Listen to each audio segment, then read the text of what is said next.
Hi everyone, in this video I will show you how to turn off app lock on your Motorola phone by using the reset app lock option on Android 16 update. So let's get started.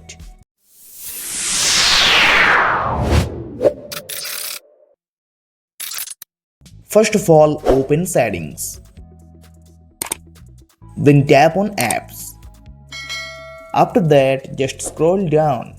Then tap on app lock. Now enter your app lock password, PIN or pattern to access the app lock settings. After that, tap the settings icon next to the unlock method option. Then tap on reset app lock option. After that, tap on reset to confirm. And that's it. Now your app lock settings have been removed and your all locked apps have been unlocked.